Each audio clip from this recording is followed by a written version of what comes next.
Hey everybody, I'm Michael the Maven. Today is January 31st, 2015. It's the day before the Super Bowl, and typically my YouTube channel is all about photography, hands-on real-world testing. I like to take a scientific approach to determine which camera is better. Today I'm going to be taking on Deflate Gate, and I'm going to provide to you some very good evidence as to why I think the Patriots are innocent. And for the record, ask any of my friends or family. I am not a Patriots fan. I am a Steeler fan, so I kind of like to think of myself as being a little bit neutral when it comes to the topic. I am a fan of science as well.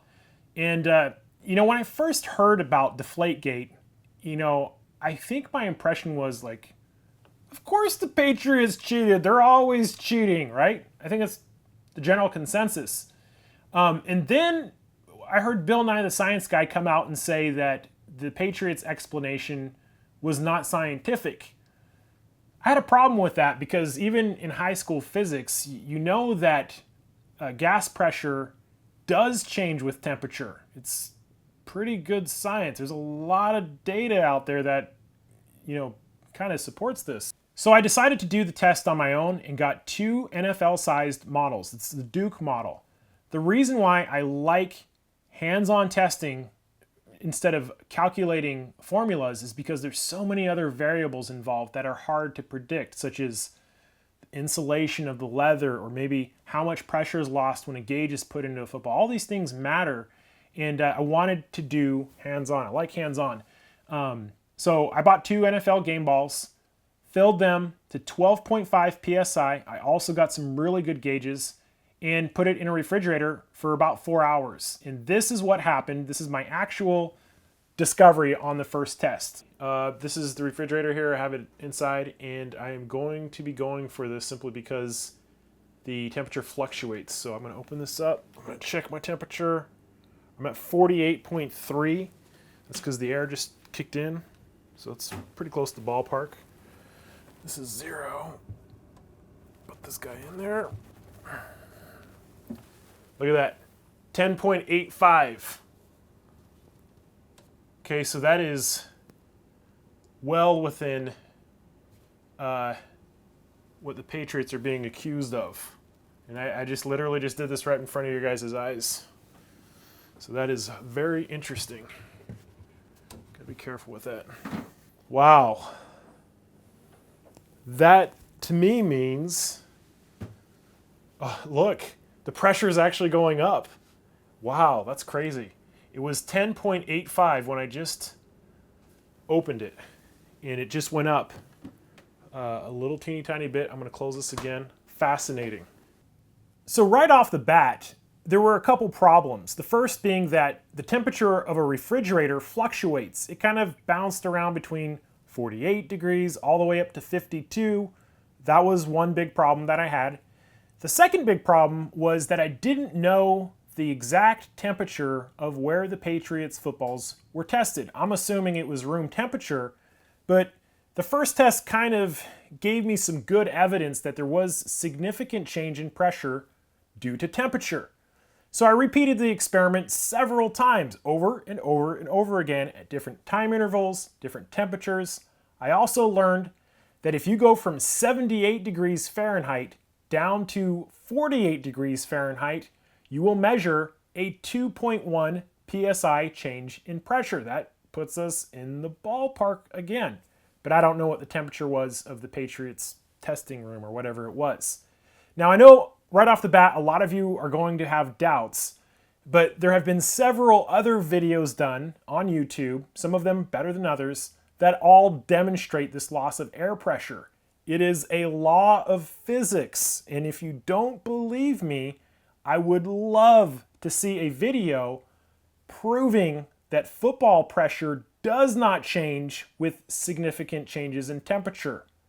There's nothing that I've done or seen or heard of that supports that. One thing that will make a football stay at pressure is to stay at the same temperature. This is a very important detail that we're going to come back to later. So, hot football to cold temperature loses pressure. Cold football staying in a cold environment will not lose nearly as much pressure, if any at all. If it's the same temperature, it should pretty much remain the same. So I'm getting a lot of questions about this in terms of unexplained phenomena. One of them is why did the Patriots footballs not lose air pressure after halftime? If you guys know the facts, 12.5 psi before the game, 10.5 psi at halftime. They filled them back up and they stayed at 12.5 for the rest of the game. And some people are saying this indicates clearly there was some tampering. So let's come back and look at this diagram. A warm football brought into a cold environment will lose some air pressure. A cold football in a cold environment will not experience any loss or change in pressure. So what happened was they were out on the field, 50 degrees Fahrenheit, they were playing. It was wet, very important because water absorbs heat. So if they were on the sidelines and they say, hey, these balls are 10.5, they put 2 more PSI in the balls, it wouldn't have mattered because they were so cold with this water surrounding the football. It makes complete sense. In fact, even if they would have taken them into the locker room, I believe the wet leather would have actually insulated the temperature of the footballs to remain roughly about 50 degrees Fahrenheit. Makes sense. Why did the Colts footballs not lose air pressure from pregame to halftime? This is the heart of the matter. In fact, science indicates that the Colts footballs should have lost some air pressure from pregame to halftime. Some people have been speculating that this was because there was more air pressure in the Colts footballs, 13.5. I think that could be part of it. That doesn't explain the whole difference because remember, the Patriots footballs were 2 PSI difference. There should have been about 11.5, all circumstances being equal. So it doesn't explain it.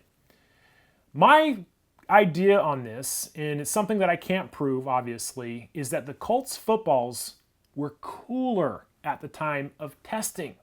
Because again, when we come back to this model, cool footballs staying at cool temperatures don't change air pressure. The Colts being the visiting team, we don't know where those footballs were immediately before testing. Were they outside? Were they on the field? Were they in a storage unit or a truck somewhere? So I decided to do a test on this as well. If you take a football at 60 degrees Fahrenheit, put it in a refrigerator at 50 degrees Fahrenheit, you will see a loss of about 0.6 psi. This would explain the reason why the Colts footballs didn't lose as much air pressure. What about the game attendant who was seen walking into a bathroom for 90 seconds? This proves malicious intent in that they were clearly tampering with the footballs in there. No, that actually just kind of provides data that somebody went into a room for 90 seconds. It doesn't actually prove any tampering. In short of a smoking gun, a confession, some sort of weird device, it doesn't prove anything.